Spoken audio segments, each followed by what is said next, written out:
بسم الله الرحمن الرحيم.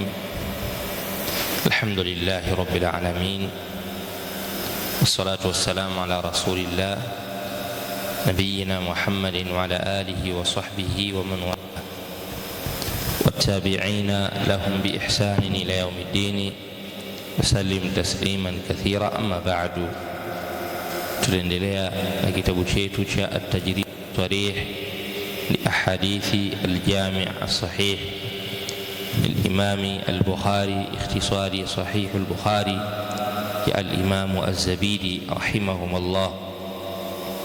bado tukiwa kwenye kitabu الصلاة. قال رحمه الله تعالى: باب أصحاب الحراب في المسجد. عن عائشة رضي الله عنها قالت: لقد رأيت رسول الله صلى الله عليه وسلم يوما على باب حجرتي والحبشة يلعبون في المسجد ورسول الله صلى الله عليه وسلم يسترني بردائه أنظر إلى لعبهم، وفي رواية يلعبون بحرابهم. Anasema Imam al-Bukhari, babu ashabi al-hirabi fi al-masjid, mlango unaozungumzia ashabi al-hirabi, watu wenye kurusha mishale. Al-hirab ni mishale na mfano wa mishale yenye kurushwa katika vita. Babu ashabi al-hirabi, mlango unaozungumzia watu wenye kurusha mishale fil masjid, msikitini. Na mishale hii ni ile ambayo inayotumika kwenye vita. Palikuwa pana watu ndani ya msikiti wa Mtume sallallahu alaihi wasallam walikuwa wakifanya michezo ya kurusha mishale na namna ambavyo mishale inashikwa na vinginevyo, wakifanya hayo ndani ya msikiti wa Mtume sallallahu alayhi wasallam. An Aisha radhiyallahu anha qalat, Aisha nasema: laqad ra'aytu Rasulullah sallallahu alayhi wasallam yawma, kwa hakika nilimuona Mtume sallallahu alayhi wasallam siku moja, ala babi hujrati, akiwa mlangoni chumbani kwangu. Ala babi hujrati, akiwa mlangoni wa mlango wa chumbani kwangu. Mtume sallallahu alaihi wasallam kasimama, anatazama msikitini kule, anaangalia anachokiangalia. Na kipindi hicho walhabasha na wahabeshi yalabuna fil masjidi, wanacheza msikitini michezo hiyo, aina fulani ya raqs ambayo inaonyesha shahama, ushujaa na nguvu na namna walivyokuwa wana uwezo wa kupambana na maadui, lakini aina fulani ya michezo. Kwa hiyo Mtume alikuwa amesimama kwenye mlango akiwatazama hao wahabeshi wakicheza msikitini. Wa Rasulullah sallallahu alaihi wasallam, na Mtume yasturuni biridaihi, akinistiri na kunificha kwa kupitia ridaa yake. Shuka yake ile ya juu ile ikawa inanificha mimi nisitazame, nisiwaangalie. Anzur ila la'ibihi, kuwatazama au kuitazama michezo yao. Mtume ananistiri, ananificha fulani kwa nguo yake ya juu, kutazama michezo ya wale wahabeshi. وفي رواية، katika riwaya nyingine, yal'abuna bihirabihim, wakiwa wanacheza wakitumia hirabu zao, aina ya mishale na vinginevyo katika vitu vinavyochezewa au vinavyotumika katika vita. Hadithi hii hadithi adhim jiddan, hadithi kubwa hii na ni pana. Alhabasha, wahabeshi, hum jinsun min ajinasi Sudan, ni jinsi, ni watu katika jinsia ya watu wa Sudan. Ni jins min ajinasi as-Sudan, imma kutokamana na weusi wao na imma kutokamana na asili ya kukaa katika nchi ya Sudani, ambayo kipindi hicho ilijulikana yote kwa ujumla wake kuwa ni Sudan mpaka Habeshi huko na kwingineko, ilijulikana kwa jina moja. Na ndani ya Wahabeshi palikuwepo na abid, watumwa walikuwemo ndani, wafanyakazi walikuwemo humo ndani ambao walikuwa na rangi nyeusi, walikuwa ni weusi. Kwa hao ndio Wahabeshi, na wamekuwa maarufu kwa sababu asili yao wametoka kwenye nchi ya Ethiopia, nchi ya Ethiopia. Lakini kipindi hicho palikuwa pameenea kote Uhabeshini, inachukua mpaka eneo la wapi? La Sudani. Na wameitwa hivyo kama ni jinsi katika jinsi ya Sudan, kutokamana na weusi wao, kutokamana na weusi waliokuwa nao unaotofautiana na Waarabu. Hiyo ni tafsiri pia. Kwa hiyo inawezekana wakaitwa Wahabeshi kwa sababu ni weusi, lakini wakawa wanatokea Habeshi kwenyewe, mipaka ile iliyopo katika nchi hizo, au wakawa na jinsia katika jinsia ya ujumla wa nchi za Sudani, na wakiingia sehemu kidogo sana ya Umisri, kidogo sana. Hawa ndio Wahabeshi. Watu hawa walikuwa wakicheza msikitini, wa hadha kana fi yaum al-Eid, na hii ilikuwa siku ya sikukuu, siku ya Eid pekee yake. Waqa'a hadha maratan wahida wa huwa fi yaum al-Eid, imetokea hili siku moja tu, nayo ilikuwa katika siku ya Eid. Michezo walikuwa wanacheza haikuwa michezo ya raqsun kwa maana ya michezo hii ambayo tunaiona leo hii ya watu kuchezesha mabega msikitini na vinginevyo. Ilikuwa ni michezo ya namna ya kuyumba katika kurusha mishale na kurusha mikuki, kuikwepa na aina zingine za michezo katika ufundi ule wa kupambana na maadui. Tofauti na hapo, haukuwa unachezwa mchezo wote wenye malengo kinyume na haya.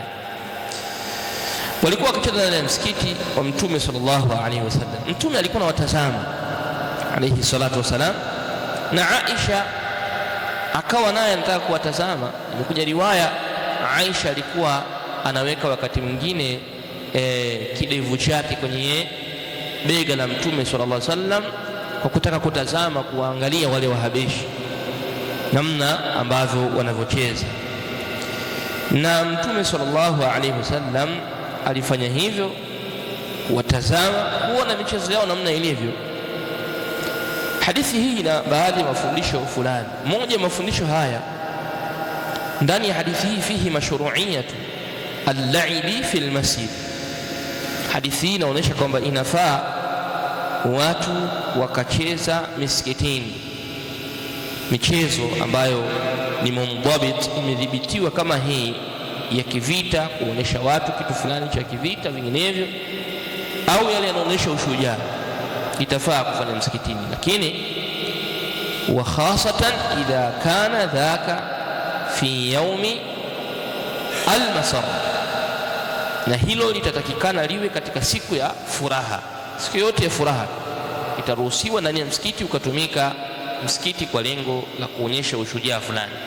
Kama hawa walikuwa siku ya Eid, fajaza lighairihim, itajuzu kwa wengineo, lakini iwe ni siku ya furaha. Hii ni faida ya kwanza tunaipata kwenye hadithi hii. Faida ya pili pia vile vile, wafihi jawazu an-nadhar lilmar'ati ila rijali. Ndani ya hadithi hii inaonyesha kwamba inajuzu kwa mwanamke kuwatazama wanaume, inafaa mwanamke kuwatazama wanaume. Na Qur'ani, maneno ya Allah subhanahu wa ta'ala yametuambia, wa qul lilmu'minati yaghdudna min absarihinna wa yahfazna furujahun. Na wake wameambiwa wainamishe macho yao, siwatazame wanaume. Lakini hapa tunamuona Aisha radhiallahu anha anawatazama nani? Wanaume. Kwa hii inaonyesha kwamba itafaa kwa mwanamke kuwatazama wanaume. Unaweza ukasema mbona hadithi inatofautiana na Qur'an? Mbona maneno ya Mtume au kisa hichi kinatofautiana na Qur'an ambayo imewaambia wanaume na wanawake wainamishe macho yao? Aljawab, havitofautiana. Hadithi hii imekuja kukuonyesha kwamba inafaa mwanamke kuwatazama wanaume kivipi. Hii imebainisha namna ambayo inayofaa mwanamke kuwatazama wanaume, imebainisha namna tu peke yake.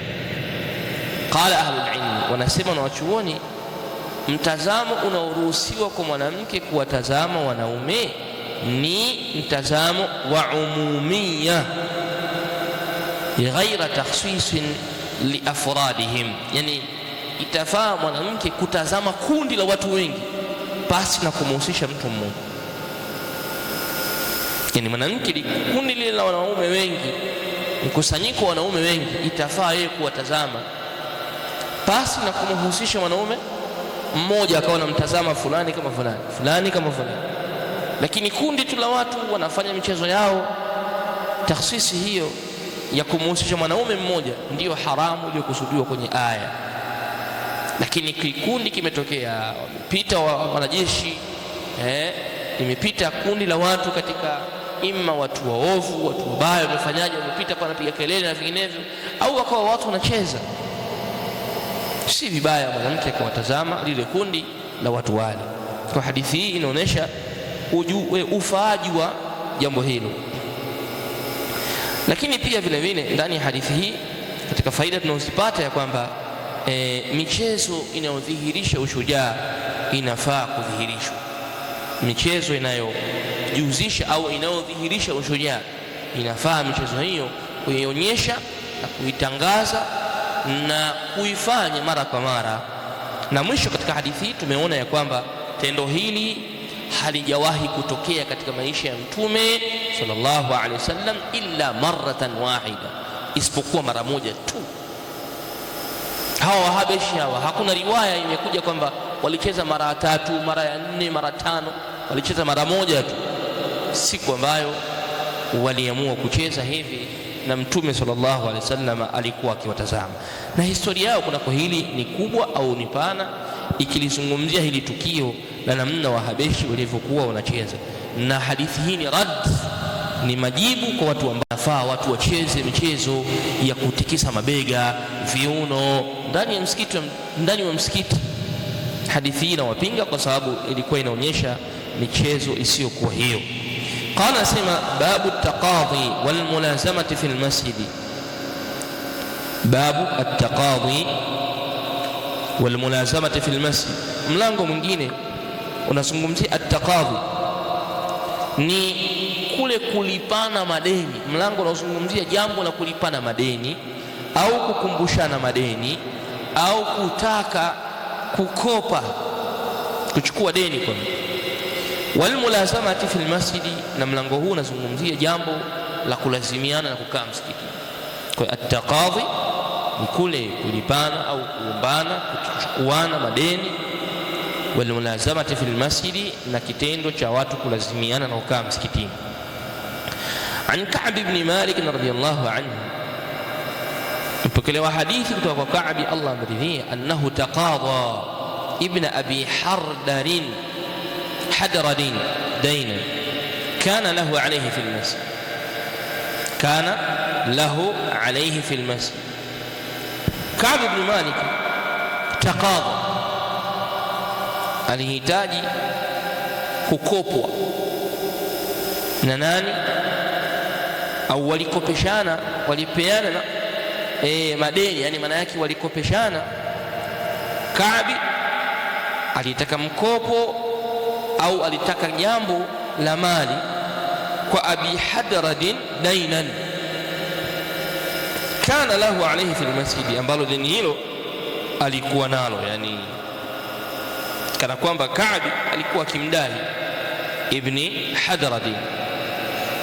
Kwa hiyo walipokutana msikitini, Kaabi akamtaka lile deni lake alipwe, kama vile kumkumbusha, nimkuta mdeni wako msikitini, bwana vipi ile ishu yangu vipi, mbona kimya sana.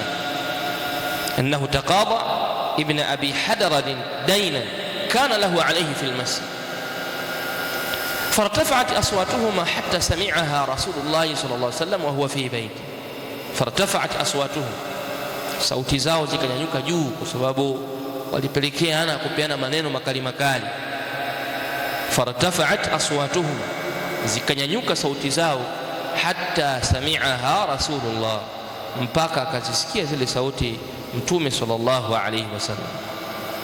Wa huwa fi baiti, hali ya kuwa Mtume alayhi salatu wasallam yuko nyumbani kwake.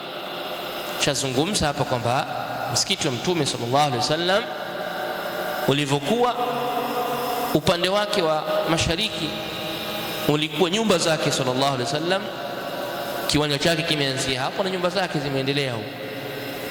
Kwa hiyo chumba na kaua kake, chumba na ua wake hivyo. Kwa hiyo kinachofanyika ndani ya msikiti, na msikiti haukuwa mkubwa kama leo hii tunavyoona. Ulikuwa msikiti mdogo, wakifanya chochote ndani ya msikiti tu, Mtume kama yuko hapo kwenye chumba chochote cha mke wake, katika wale wake aliowajengea, anasikia. Kwa akasikia sauti za hao wawili, za Ka'b na Ibn Hadrad. Fakharaja ilayhima, Mtume sallallahu alayhi wasallam akatoka kwenda kwa wao, hatta kashafa sijifa hujratihi, mpaka Mtume sallallahu alayhi wasallam kashafa, akafunua, akaondosha sijifa hujratihi, stara ya chumbani kwake, stara ya chumbani kwake. Alitoka, akatoka kama alivyoona pazia kuna nini, akatoka Mtume alayhi wasallam kwenda kuwaona, mbona sauti ni kali, kuna nini hao bwana? Fanada, Mtume sallallahu alaihi wasallam akatoa sauti, akanyanyua sauti, akasema ya Ka'b, ewe Ka'b. Akamwita, qala labbaika ya Rasulullah, nimeitika ewe Mtume wa Allah. Labbaika lakini naam, ndio nimeitika ewe Mtume wa Allah. Qala, Mtume akamwambia dha' min dainika hadha, dha' min dainika hadha, yani toa katika deni lako hiki, toa katika deni lako hiki. Wa auma ilayhi, na akamwashiria kwake yeye Mtume alayhi salatu wasalam, ay ash-shatra, maana yake toa katika deni lako hiki, makinusu shatr, makinusu, sababu wewe tayari tabashakuwa baina yako na mwenzako mnadaiana. Qala, akasema laqad fa'altu ya Rasulullah. Ka'b akasema nimefanya ewe Mtume wa Allah alayhi salatu wasalam. Qala qum faqdhihi, bimaana Mtume sallallahu alayhi wasallam alimpa sehemu nusu katika mali Ka'b, kisha akamwambia chukua hili katika deni lako nusu ukalipe. Kwa hiyo Ka'b akachukua, Mtume akamwambia qum faqdhihi, simama na uende ukalipe, simama na uende ukalipe. Qum faqdhihi, maana simama na uende ukamlipe. Hadithi hii inaonyesha mambo makuu mawili. Jambo la kwanza, itafaa kukumbushana kinachofungamana madeni kati ya wanaodaiana. Inafaa hilo, si biashara na msikiti kalla, lakini ni kitendo cha watu kukumbushana. Wale wawili wanaodaiana, itafaa kwa wao kukumbushana. Lakini pili, jambo la hadithi hii linatuonyesha ya kwamba hawa wawili hawa, Ka'b na Ibn Hadrad, walikuwa wamekaa msikitini muda mrefu, tokea walikoanza mpaka alipofikia sauti zao kunyanyuka juu, Mtume alayhi salatu wasallam akawasikia. Kwa hiyo walikuwa wamelazimiana na ukaaji wa msikitini. Kwa hadithi hii inatufundisha kwamba inafaa kulazimiana na jambo la kukaa msikitini. Faida ya tatu ya hadithi hii inatuonyesha ya kwamba inajuzu kumfanyia tahwili rajulun ila almadina, inajuzu, inafaa kumbadilishia mdaiwa kwenda kwa mwingine unayemdai akachukue mali yake, inajuzu. Hii ni ishara min ba'id. Unandai mimi, naruhusiwa nikakwambia mimi kuna mtu namdai na mimi tumekubaliana naye leo saa 3 utanipa haki yangu, nenda kwake mwambie ile amana yangu akupe wewe. Hii ni min tarafu thani. Katika hadithi hii inajuzu, katika hadithi inaonyesha inajuzu wewe usiyehusika kwa wenye kudaiana ukalipa deni la mtu, usiyehusika kwenye kudaiana ukalipa deni la mtu jaiz, kama vile Mtume sallallahu alaihi wasallam alivyotoa nusu hapa ya mali akampa Kaabi, akamwambia simama uende ukalipe, simama na uende ukalipe. Lakini pia vile vile ndani ya hadithi hii pana nahi, pana katazo an irtifai aswat fil masjid, jambo la kunyanyua sauti msikitini, piga makelele, piga kelele za hali ya juu msikitini, kama vile watu wakataka kufikia kiwango cha kugombana. Hili ni katazo, halitakikani ndani ya msikiti, ila isipokuwa kwenye hali ambazo tumepita huko nyuma, kama vile hawa walipokuwa wanaonyesha michezo yao Wahabeshi siku ya Eid, akatokea kuna hali fulani ya masarat ya furaha, ikatokea watu wakaamua waonyeshane michezo, akatokea aina ya sauti pale. Fadha la amani, kwa sababu ni mara moja kwa mwaka, Eid moja mbili, fala amani. Lakini kwa maana tu watu wamekaa msikitini wakaamua wapige kelele na kunyanyua sauti fil masjidi, hadha la yajuz, hili halifai. Na mwisho kabisa katika hadithi hii ni kwamba jawazu, inafaa kwa mtu anayeitwa aseme labbaika. Yule ambaye anayeitwa itafaa kwake yeye anapoitika aseme labbaika. Labbaika maana yake nimeitikia, labbaika maana yake nimeitikia, kama vile anavyosema hujaji labbaik allahumma labbaik. Allahu tabaraka wa taala a'lam, wa sallallahu ala nabina Muhammadin wa ala alihi wa sahbihi ajma'in, walhamdulillahi rabbil alamin.